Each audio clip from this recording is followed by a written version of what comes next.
The psychology of stress. So why do we stress, and why do some people stress out more so than others?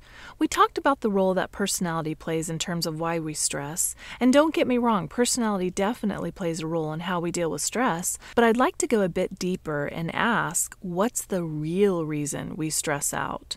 Let's talk about the psychology of stress. Human needs. In order to manage our own stress more effectively, which is really what this class is all about, it's important to get to the bottom of the reason why you stress out. In order to understand why certain people appear to be more prone to stress than others, let's take a look at the phenomenon of human needs. Abraham Maslow was a psychologist who proposed the idea that our behaviors are based on our needs. In other words, we behave according to whether or not our needs are met. Maslow's hierarchy of needs is often portrayed in the shape of a pyramid, indicating a hierarchy, with the most basic and most important need at the bottom and the least important need at the top. Applying this theory to stress, a person might feel stressed or out of emotional or physical homeostasis if these needs are not being met. For example, being unable to obtain sufficient food and water to those who are literally starving to death in third world countries may be more stressful to them than going through a breakup. The ability to eat is a basic physiological need, which is at the bottom of the pyramid, and going through a breakup might fall into social or esteem needs, which are higher up on the pyramid, indicating that they're not as important.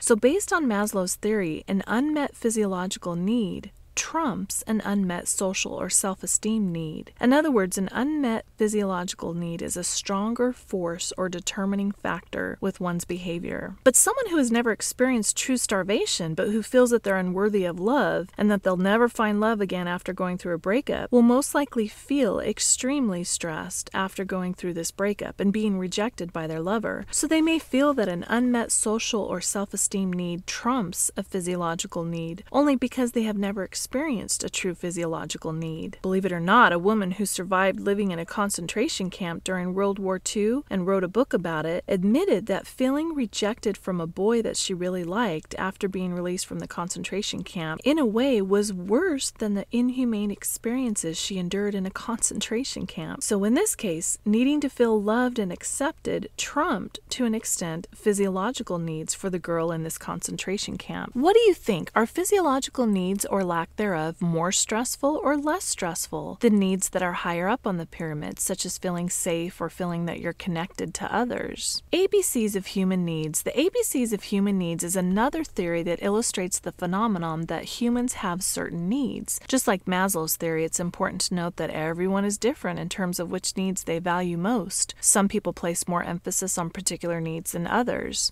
A is for accomplishments. This refers to the need to feel that you've accomplished something. This might be analogous to esteem needs or Maslow's fourth level of the pyramid. An example stress that results from this need not being met is feeling frustrated when you weren't able to get through your to-do list for the day, or because you got a low grade in a class, or you couldn't get into a class that you desperately needed in order to graduate, or anything that prevents you from accomplishing your goals. But again, just like Maslow's hierarchy and the girl in the concentration camp, everyone is different.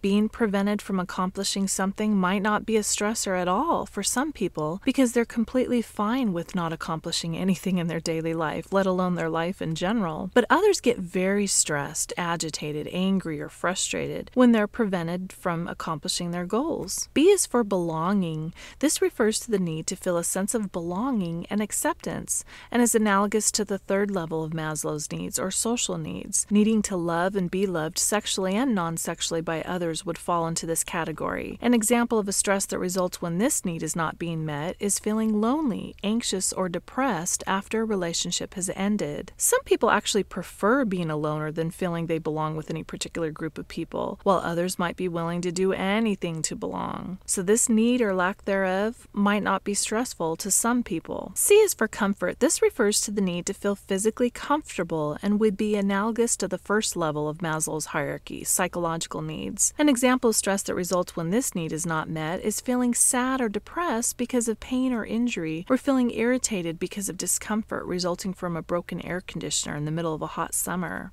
People with a high tolerance for pain might not stress when confronted with physical discomfort, whereas those with a low tolerance might become extremely stressed when they experience the slightest bit of pain or physical discomfort. D is for dependability. This refers to the need to feel that you can depend or rely on other people. This might be somewhat analogous to Maslow's third level or social needs. An example of stress that results when this need isn't met is feeling anxious or fearful because you don't trust anyone, or feeling incredibly disappointed when someone you trusted does something to break that trust. Some people might not bat an eye when someone does something that breaks their trust. Others might get very upset and depressed. E is for esteem. This refers to the need to feel good about yourself and is analogous to Maslow's fourth level, esteem. Esteem refers to the need for the respect of others or the need for status, recognition, fame, prestige, and attention. Or it might refer to the need for self-respect, which is more dependent on inner competence or the need for strength, self-confidence, independence, and freedom. An example of stress that results when this need isn't met is feelings of helplessness, despair, and depression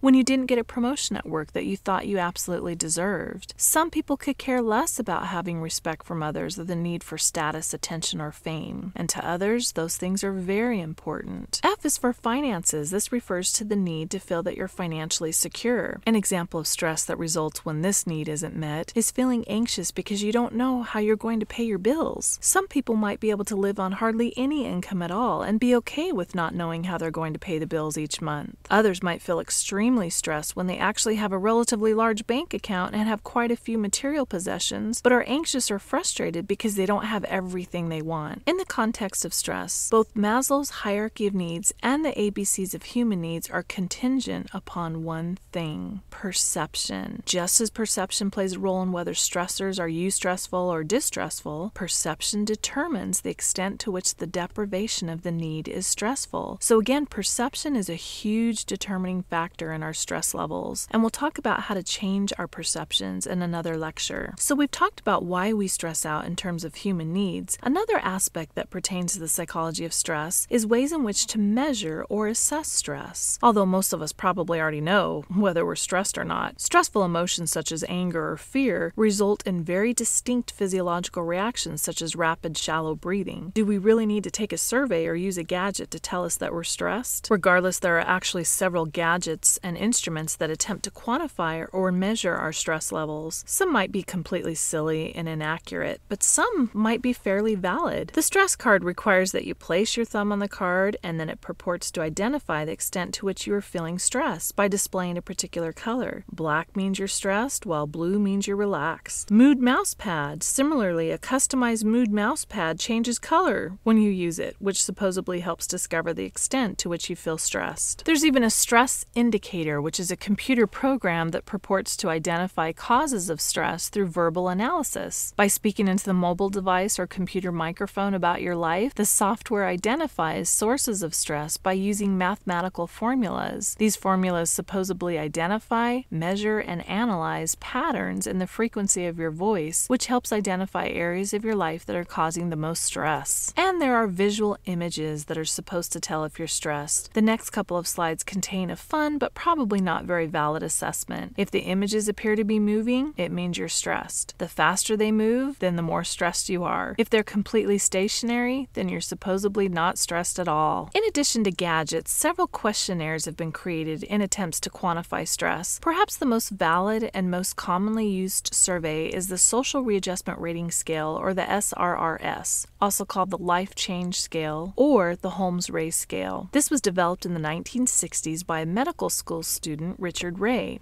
working under Dr. Thomas Holmes at the University of Washington School of Medicine. Rahe spent part of his residency in psychiatry with Holmes. Holmes suggested that Rahe, as part of his residency, review all the papers pertaining to life changes and illnesses that came from the psychiatry department. Rahe found that in many of these articles, the authors simply counted the number of changes their subjects went through, but differentiations were not made between severe life changes like death of a spouse from minor changes like going on a vacation. During Rahe's psychiatry rotation, Holmes and he had attended a presentation on scaling, or rating the severities of juvenile crimes using a proportional scaling technique. On the way back from the presentation, Dr. Holmes suggested that the scaling method might be an answer to Rahe's review of the papers. So Rahe developed the concept of life change units. A major life event or change, such as divorce, was assigned a number that represented the severity severity of that stressor or change. Ray found that there was a correlation between recent life changes and the onset of illness. The greater the change or major life event, the greater the chance of illness, especially during the year following the change. The SRRS is a very respectable and well-known stress test, and there are several studies that confirm its validity. However, a potential problem with it is that our reactions to events vary from person to person. What frazzles one may excite or challenge another. I remember one particular student of mine, he seemed to have a very laid-back personality, but he had an extremely high LCU score, one of the highest I've ever seen. Yet he said he didn't feel stressed at all. He was so laid back. Whether or not he experienced any illness the following year is unknown. There may or may not be a positive correlation between LCU scores and perceived stress levels. So the question remains, is LCU a better predictor regardless of perceived stress levels? In other words, do people get sick even though they don't feel stressed, but they have a high LCU score? Or do those who always seem to be stressed get sick despite having a low LCU score? Again, can you see how important perception